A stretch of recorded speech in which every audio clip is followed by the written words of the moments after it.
It was a friend, Mamma, but ever tales of the podcast. And then, PENSA president, and ever be doing come. Imagine the whole ring about when I am PENSA president. And ya the ketswa. Aha. It takes a great person to lead. Inti ya nene ba be doing come. Ni ebisano. Who a student?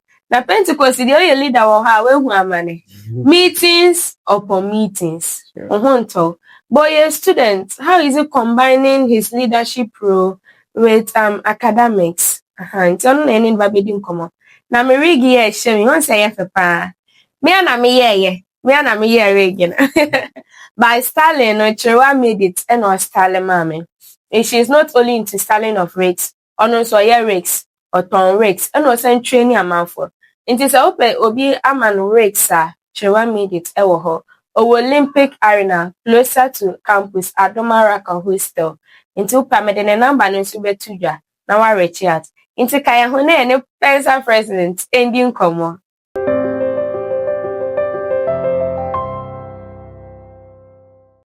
President. Hello. Please, how are you? I'm fine. You look like a cool guy. Yes, I'm a cool guy. I'm a cool guy. Okay, please, how are you? I'm doing well by God's grace. We thank God. And can you give us something brief about you? We want to know you. You know, PENSA people, they already know you. But for the sake of those who are not in PENSA, they want to know you more. That's true. I'm Ezekiel. That is my first name. Deleka. Deleka is my surname. Wow. I'm a student. I'm pursuing my first degree here at the University of Education, Winneba. I'm pursuing BSc Integrated Science Education. And I happen to be an officer of the Church of Pentecost, an elder. And by the grace of God, I'm here today. That is the little I can say. So Deleka is which tribe? The Deleka is the Gonja tribe. When you come to the Gonja tribe, we have sub-tribes under the Gonja tribe. And that tribe under the Gonja tribe is called the Vagless. So Vagless. So I'm a Vagla by tribe. That's nice. It's really a nice name, Deleka. What does it mean? Deleka means times are not consistent. That is to mean that yesterday is not today. That's literally what it means. Thank you for coming. We really appreciate. Thank you for having me. So, President, your school, where did you school? Are you a trained teacher? Yes, I'm a trained teacher. Yes, so I've taught for some time before coming back to school. Where did you attend your training college?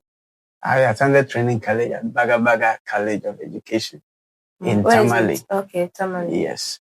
There are principally two colleges of education there in Tamale. That is Tamale College of Education and Baga College of Education. And they all happen to be in the education range in Tamale. So that is where I had my education in teaching. But why are you still furthering? Is it not enough? You need more money? It is never enough. I'm furthering my education not because I want to earn more money. If I wanted to, possibly I could venture into some other businesses. But in any profession, we have a practice of developing yourself so that you'll be able to fit, because the trends are changing. Teaching methodologies are changing. How people adapt to learning, they all change. And so as a teacher, if you want to stay just because of the money and not learn more, you become obsolete in the field. And at the end of the day, that is where you just end. But I have the goal of continuing so that I will be able to remain relevant. So which program did you read in the training college? At training college, I read science and mathematics. That is the. Then here, which program? But when I came to UEW, I decided to specialize in integrated science. Why integrated science? I love science. But because most people say that for the trained teachers, the only available courses for you to get steady leave are science courses. Okay. So some people, whether they like science or not, they have to take it. I would say that is a misconception.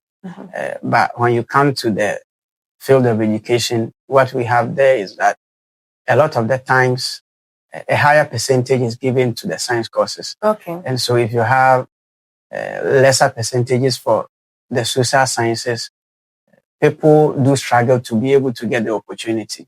But in the sciences, you are able to get the opportunity very easily. Are they not being biased?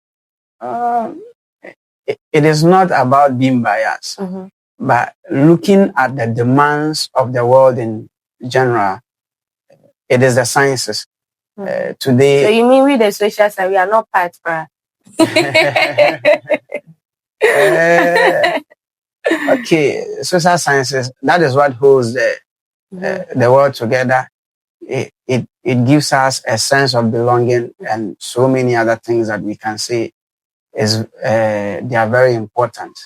But when you come to the sciences, it is basically what forms our living. Even being here, what brought me here is a car. And it is science. So when you look at it, even the food you eat, it is science. And so scientists, or even in the field of education, we have realized that science is very important and crucial to every other part of our living. And so that is why much attention is paid to when it comes to allocating portions for study leave applicants. Okay, now then me too. I'll go to the training college, go and read science so that I can get study leave and come back to the university. You don't need to. So how many years will they give the study leave? Okay, it depends. For some time ago, if you are going on study leave, we have study leave with pay and study leave without pay. Why without pay? Without pay, that means that they are only giving you the opportunity so that you take care of yourself, you further your education. But after you are back, you will be given the opportunity to continue in the profession. But study leave with pay, that means that the government is still right in charge of you, or the education ministry is still in charge of your affair. That is to pay you your monthly salary. So with without pay, no, that one you can take number of years that you want, or it's limited. Even with that, they are all under a time stipulated. So for some time ago, mostly we give you 4 years to pursue your first degree after college. But for some time now, the GES or the Education Ministry have noticed some few things. For example, some people come to the field and after they've gotten study leave to come to the university to pursue their first degree, maybe they might be pursuing some other programs which may take lesser than that number of years. And after they are done, they may not go to the teaching field, or they might still want to use the remaining years to pursue some other, maybe master's degree or postgraduate. Let me put it that way. And so though it is not bad, but it must be under the supervision of the education ministry. So because of that, if you are coming for a program that has to take 2 years, you specify and then you are given. But if you are coming for a program that takes like 4 years, like mine, then you are also given 4 years.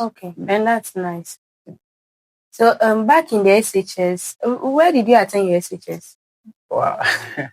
I attended my SHS at WA Senior High School. WA Senior High School. Yes. That's nice. I had a friend who attended WA. That's It's one of the best schools. Yeah, WA Senior High School. My school, WA Senior High School, we refer to it as the Great WASEC. The Great WASEC. Yes, it's a very beautiful school. Yes. Yeah. So were you into ministry back in SHS? Were you a PENSA president or an officer? Okay, I was into ministry back at senior high school. But as at the time I was at the senior high school, I was not an officer of the church.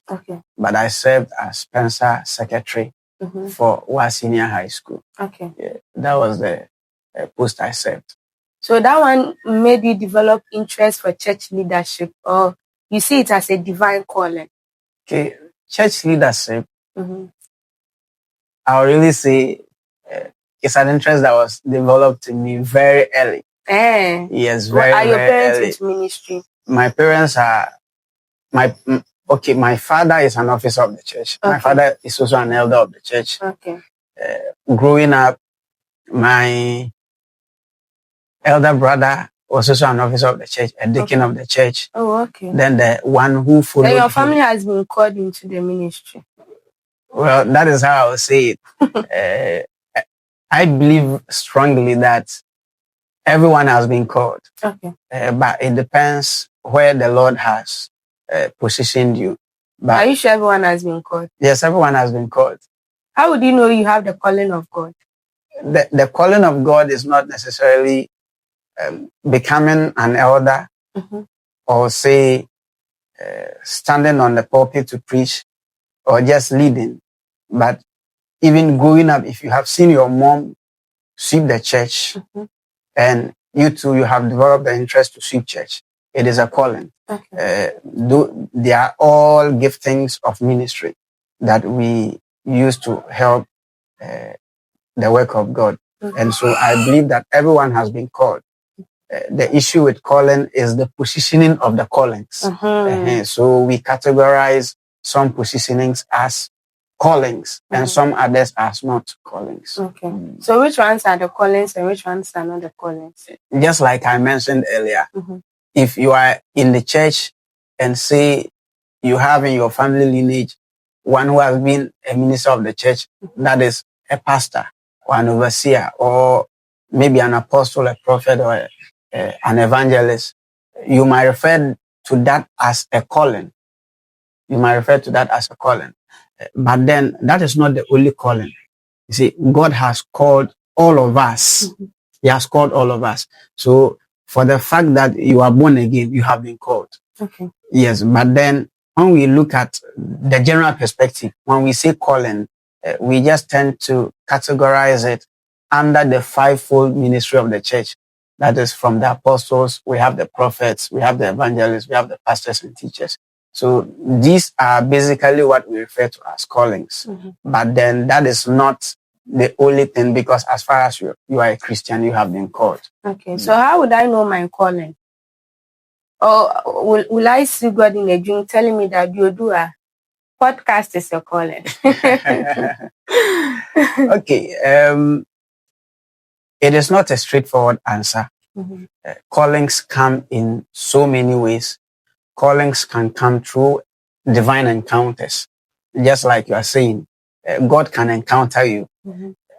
For example, when God encountered Paul, when Jesus encountered him, he said that he has appointed him for a mission.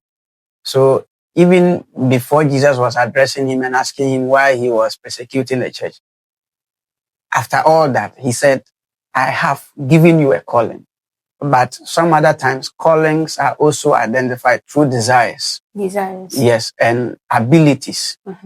What has God placed deep inside of you? You see that you have this particular desire to do this aspect of God's work. So there are some of us, maybe I have the desire, the strong desire to go out there to preach to people who are not saved. Others too, that is not the desire. Their desire is to sing. Others, their desire is to check up on people. So the desires, they differ. Okay. But when you see a particular desire, then from the word of God, you are being directed, or you are able to look at some other people that have had that particular desire. And you see that, okay, my line of calling is toward this particular place. That is basically what I would say. There are some indicators to a calling of God on your life. Okay. So how did you become the PENSA president? Well, that's an interesting one. Okay, so when I came to UEW, was it your aim to be a PENSA president? It has never been. But before I even came, there were certain indicators. Yes, because we as Christians, we are prophetic people. And when Does that mean I'm a prophetic person? Yes, you dream. And sometimes your dreams come to pass. They do come true, but the bad ones. I'm waiting for the good ones to come. So even before I stepped my feet or my foot here in UEW, there were certain encounters that people might just play just casually because they know that, okay, I'm having that kind of heart for ministry. I want to do God's work everywhere I go. They're like, okay, when you come to school, you'll be this, you'll be that. But all of those, they just end up in play. Because for me, in my line of working for God, I have never taken position as a priority. Okay. I've always wanted to do God's work wholeheartedly from my heart. So, but when I came getting to the latter end of the first year, I was nominated, or let me say appointed, as the evangelism secretary. Oh, wow. And so which level was that? That was getting to the end of the first year. Okay. Oh, so nice. Then you started early. Yes. So I served as the evangelism secretary in the second year. Then getting to the end of the second year, then I was appointed again as the president. So what process do you go through before one can become a PENSA president? The moment they see the calling of God upon you, they say that, oh, Mr. Ezekiel, come and be the president. Oh, no, it doesn't work that way. And I always say that I believe so much in the fact that there are many people that have callings that are equally admirable. And I believe that I am not the best person to have been chosen. But God chose me. God chose you. Yes. But when you come to PENSA, we don't just say, because you are good, come and be PENSA president. Because you are good, come and be evangelism secretary. It doesn't work that way. We have course of ethics, or let me say that due practices that we undergo. For example, if we see that you have the potential of leading the church in a very good way, there's a period where nominations are filed or open so that people nominate. It is true that after nomination, when the names come, that you are taken through a vetting process. And after vetting process, then at the end of the day, but this is not just done like that. It is also coupled with a series of prayers so that God will direct as to who he wants to lead the church. I learned that some people use protocol. If they want to be PENSA president, when the sheets are brought out, then people will be like, oh, write this person's name, write this person's name, write this person. So at the end of the day, because they use names to select you guys. So when they see that your names has appeared a couple of times, then they will select you to be. So some people use protocol. And after that, the interview, you have to know some people on the panel before you are selected for the, even when you go for the interview, because you know these people, they will be lenient with you. They will not asking difficult questions, harsh questions, so that you be selected. How true is it? Okay. As for me, one thing I will say, as part of Christian practices, I don't play the rumor or hearsay. I want to give you my personal experience when it comes to vetting. So I've told you earlier that I've been the evangelism secretary. Then from that to the president, as evangelism secretary and president, that means that I have been vetted two times. Yes. So in the 2 times of vetting, I have never nominated myself. Maybe I can be there somewhere. Are you sure you don't talk to people? Please write my name when the time comes. Or you make friends in the church so that everybody will know Ezekiel's name. So when the sheets are brought out, then they say, I have a friend called Ezekiel. Then they write your name. I, in my personal opinion, I believe that is a very dangerous line to toe. To put yourself into a work that God hasn't called you. But you can call yourself and tell God to use you. God, I've called myself. Please use me. That can only be done. What you have just said is a prayer. Okay. God, I want you to use me. And in God using you, it is just your request. God, use me. But God has the will, or God has the power to decide where he wants to use you. God could have used me. When you come to PENSA, we have so many portfolios. We have shepherds, we have overseers who oversee the diasporas. God could have used me as a shepherd. God could have used me as an overseer. God could have used me as one of the departmental heads. Though I have served as one, that is the evangelism department. Yes. But then when we talk about God use me, that prayer is just a general prayer. You don't have the power to be able to specify, God, I want you to use me as the president. He wants high position. Yes. But he says that whatever I ask in his name, he will do it. So God, use me as PENSA president. You know, one thing I love about the Bible is that it is very, very contextual. That is to say that the writers of the scripture, inspired by the Holy Ghost, they don't just write in vacuum. Okay. For example, Jesus said, whatever you ask the Father, he will do for you. That is in his name. But then James also said, when we ask, we don't receive. Why? Because we ask to spend on our lustful or wasteful pleasures. That is to say that Jesus is saying, ask according to the will of the Father. And that is what the Bible specifically stated. When you ask according to the will of the Father. How will you know the will of the Father? The will of the Father is anything that does not point to you as self. If I say, but I want a car. You want a car? I want a car. So I want a camera. Is that the will of God?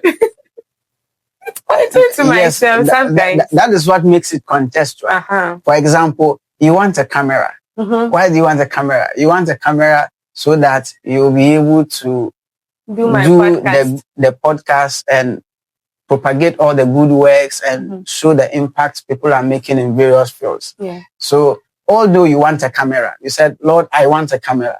But in the long run, the camera is to make an impact somewhere. Yeah. So most of the times we ask amiss. And the Bible clearly states that when we ask and we don't get, we ask amiss because we ask to spend it on our lust. But if it is toward other people, for example, today, if I'm asking for money, if I don't have money and I'm asking God for money, I'm not asking for money just for me to spend on myself. One, if I'm asking for money, in the will of God, it should be in my mind that the money I'm asking for, I have considered someone who is in need as part of the money. I have considered church as part of the money. Yes, I have considered maybe a brother or a sister who doesn't also have money or food to eat. So in those considerations, you become more or less like a commonwealth that God knows that if I give you money, it is not only going to end on you, but so many other people are going to benefit from the money I'm going to give to you. So basically, that is what God refers to as praying according to his will. Because anytime you are making a prayer and it is just on yourself, it is not according to God's will. Okay. So as a PENSA president, is it difficult to lead the students? Yes. It is. How is it difficult? Humans as a whole is very difficult to lead. Humans are not like a head that you are just going to lead along and then with a stick you're asking them to pass it, because we humans, God has given us will and we have power to make decisions. Yeah. And sometimes it is not everyone that is going to believe in the decision you are making. It's not everyone that is going to readily accept maybe a particular thing you want to do at a moment. So that is why I believe humans, we are political in nature. And so sometimes the tax that it has to take you to make everyone buy into where or the direction you want to go, it makes leadership very difficult. Okay. So Do you have any vision for the PENSA student? But do you guys come along with your manifesto? No. When you come to the church setting, we don't have a manifesto. Okay. But then the church have needs. And the needs of the church is not decided just by the president. Oh, okay. So I may have a vision for the church, but the church has to buy into it. Just like the whole Church of Pentecost. We have a vision document, Vision 2028. So you work towards that vision? Yes, we do. So every other vision we have in PENSA must be toward achieving the general church's vision. That is the Vision 2028. Okay. So we don't go to pursue some other visions that are totally contradictory to the vision of the whole church. Okay. What lessons has PENSA leadership taught you? Oh, PENSA leadership has taught me so many lessons.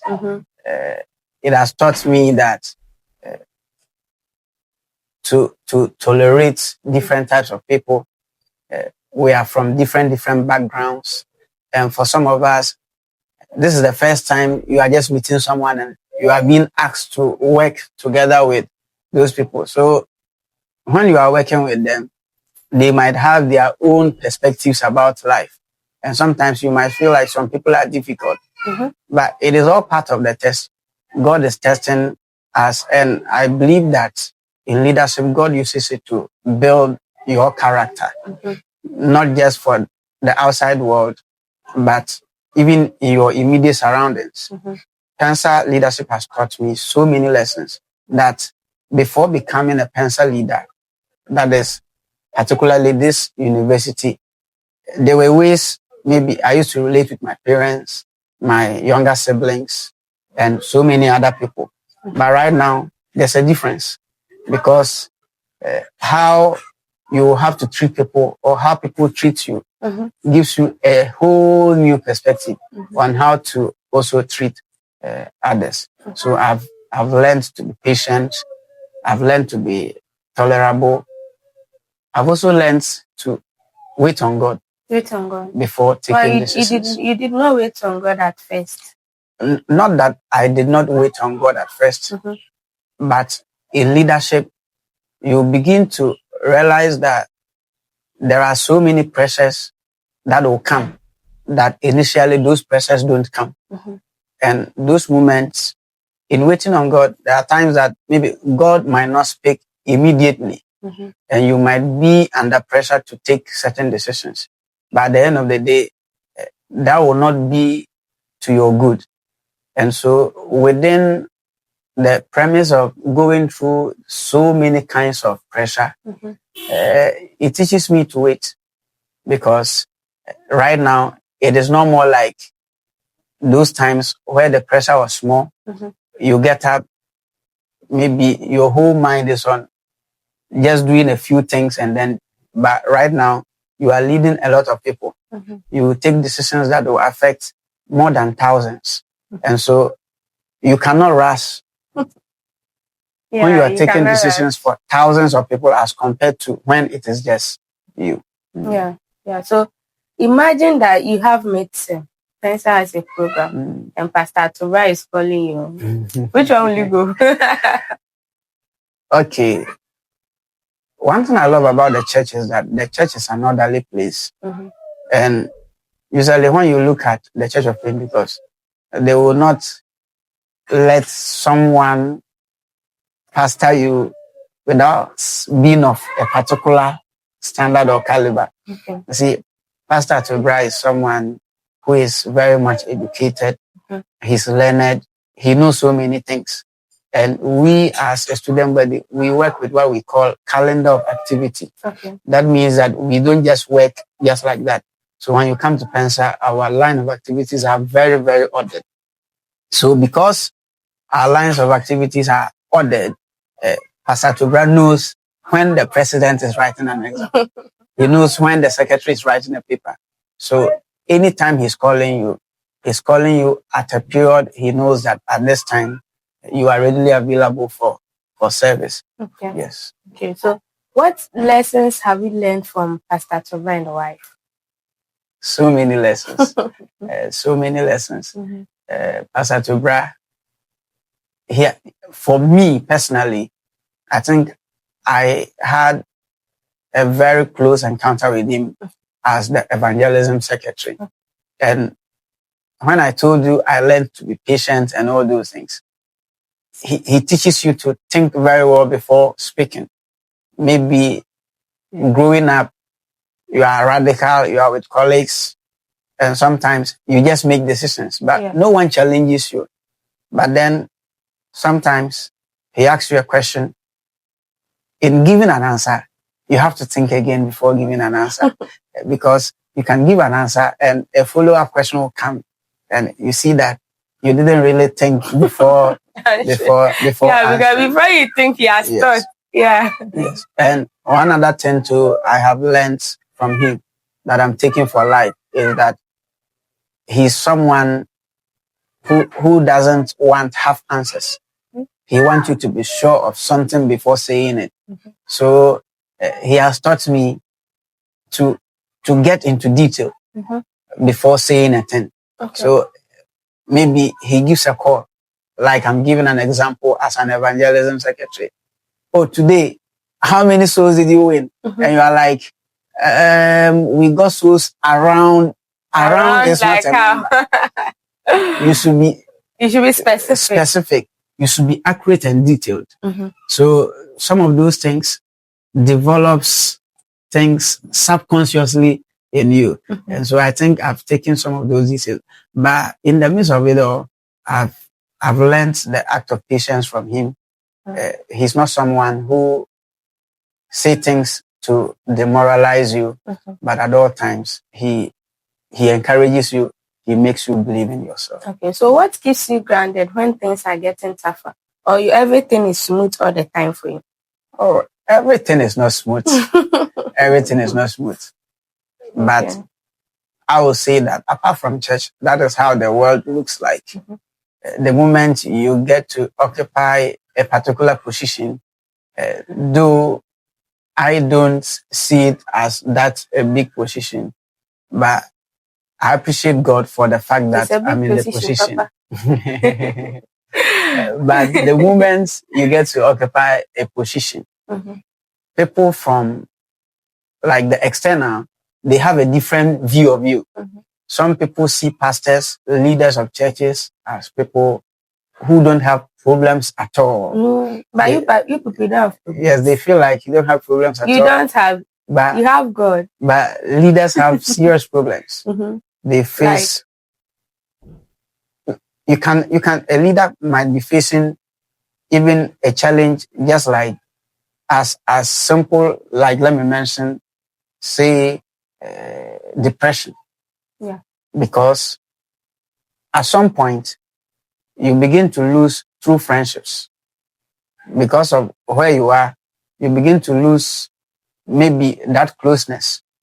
Because certain people who probably were close to you, they drift apart. Yeah. And it is not because of, say, hatred or not wanting to come closer to you, but it is because of the weight or burden that comes with the particular position.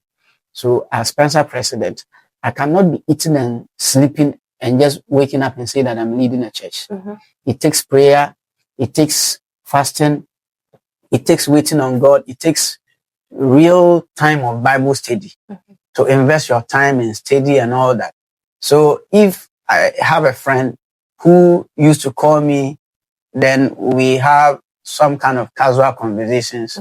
And now it gets to a point that anytime he's calling, I'm praying. Anytime he's calling, I'll tell him that. I'll not call you again. Are you the only one who likes to pray? You see that. But because of the burden that comes with it, the moment you realize you are beginning to lose all those people. But the irony is that it's not also every time you're going to pray. So there will be a time that you also need someone to talk to. And at the end, you see that you are not getting some of those people to talk to.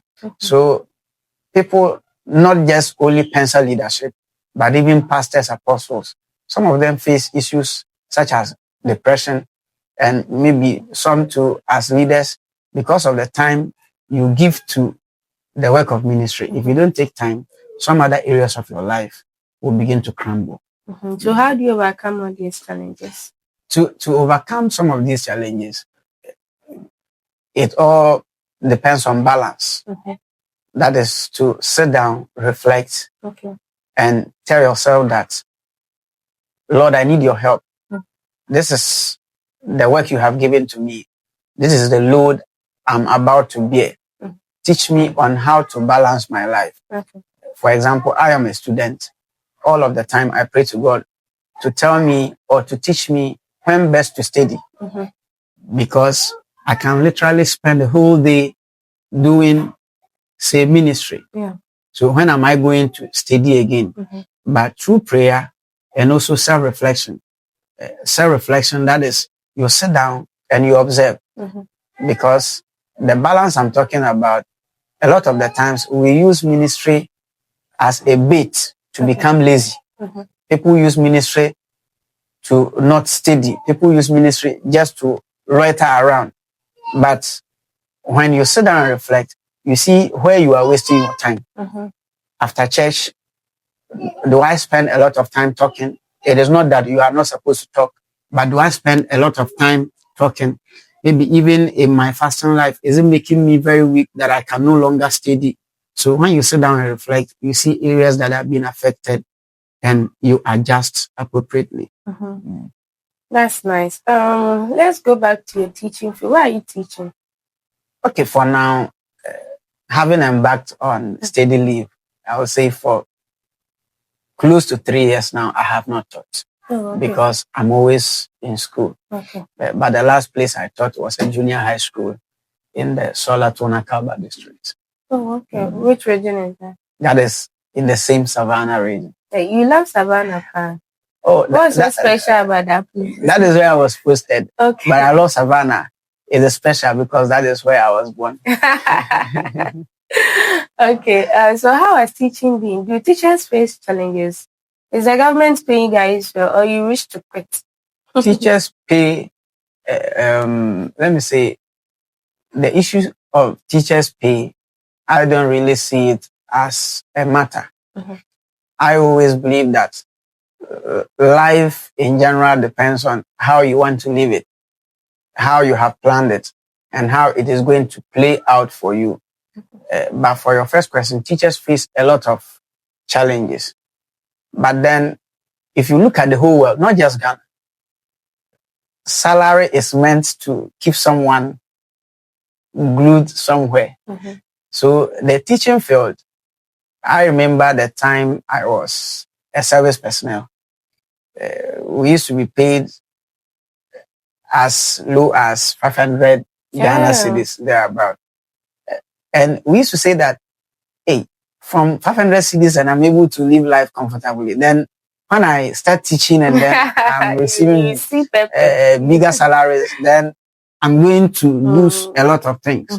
But a lot of people come into the field and they notice that it is different. So I don't believe that teachers, it is because of salary that teachers go through a lot of challenges. To tell you the truth, confidentially, I can say that there are certain other professions that seem very attractive that teachers take pay more than. Someone might be wearing a suit, sitting in an office, maybe even by the teller. But the truth is, when you compare the person's salary to that of a teacher takes more. So I believe. But why is it that teachers look down upon themselves like that? It is the mindset. And I believe that in our dispensation, there are a crop of teachers that are coming up that are changing the narrative. I don't look down on the teaching profession because in the first place, I didn't get into the teaching profession just to make money. I got into the teaching profession to impact lives. To impact lives. Yes. That's what everyone is saying. To impact lives, at the end of the day, it takes salary. Yes. Anywhere there is impact, you get the profit in return. Yes. Anywhere there's impact, you get the profit in return.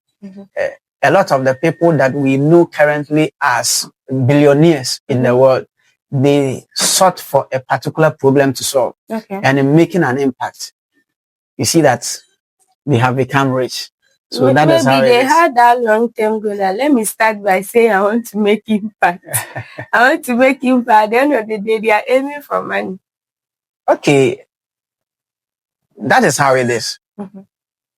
For example, the one Mark Zuckerberg who founded Facebook, he talked about the fact that people are in different places but needs to be connected. Yeah. So how can I connect people? Yeah. But unknowingly, he didn't know that he was going to create a very huge source of money. Yes, that is the truth. That is the truth. Oh, okay. Then that's aside church teaching. What do you do for fun? Or you don't have time for fun? What I do for fun? Okay, formally, but for now, it's a bit reduced at this particular level. But I love playing football. You can play football. I play football very well. Okay, okay. And what's your favorite Bible text? My favorite Bible text. My favorite Bible text. I have so many favorite Bible texts. Mention them. But my favorite Bible text, I would say, is Romans chapter 9, verse 16 and 17. The Bible says that, so then, it is not of him who wills, nor of him who runs, but of God who shows mercy. And he says that for this purpose, God has appointed Pharaoh so that his glory will be revealed. It basically talks about the fact that I always apply to my life that wheresoever I am, I always believe that it is not because I am the best person. I didn't come to the university because I am the best student. I am not leading people because I am the best of gifted people, but it is of the mercies of God. It is of the mercies of God. That is why I so much love the scripture. So do you have any mentor you look up to, role model? Yes, I do. I have mentors, but it is my personal principle that any pastor God has placed over me is someone I directly take my lessons or instructions from. So I have a pastor, Overseer Shadrach Hagan, who happens to be my district pastor. He calls me a brother, but I call him a father. And I learned so much from him.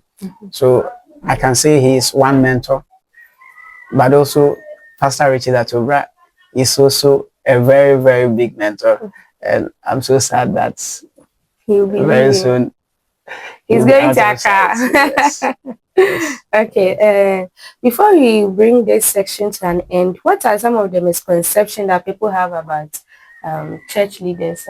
I mean, campus church presidents. Okay. That is an interesting question. The misconceptions are many. There are many. And some of these misconceptions can be generalized to other forms of leadership. One, people see leaders as infallible. That is, the fact that you are a PENSA president, you cannot make mistake.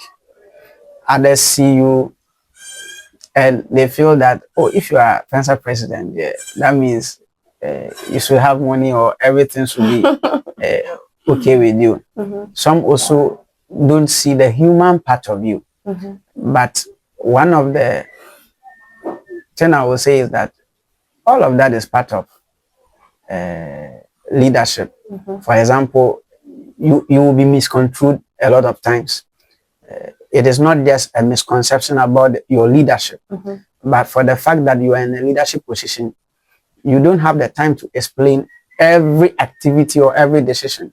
So people will always have their opinions. Yes, their own opinion or read their own meanings into what you are going to do.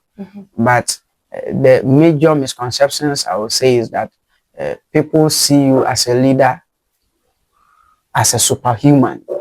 Yes. And others also think that as for you, because you are a leader, that means that everything is well with you. Yeah. Okay. Maybe your final words, people who look up to you, people who want to be campus PENSA president, president, church president, people who look up to you. Your final words. The first thing I'm going to say is that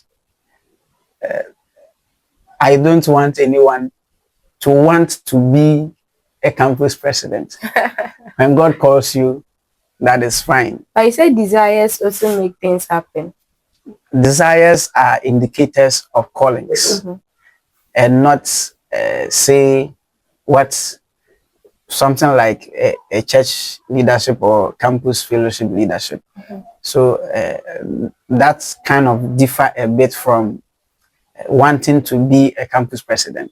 The moment you want to be a campus president, a campus vice president, prayer secretary, financial secretary, you have already missed it. Just pray that God should use you.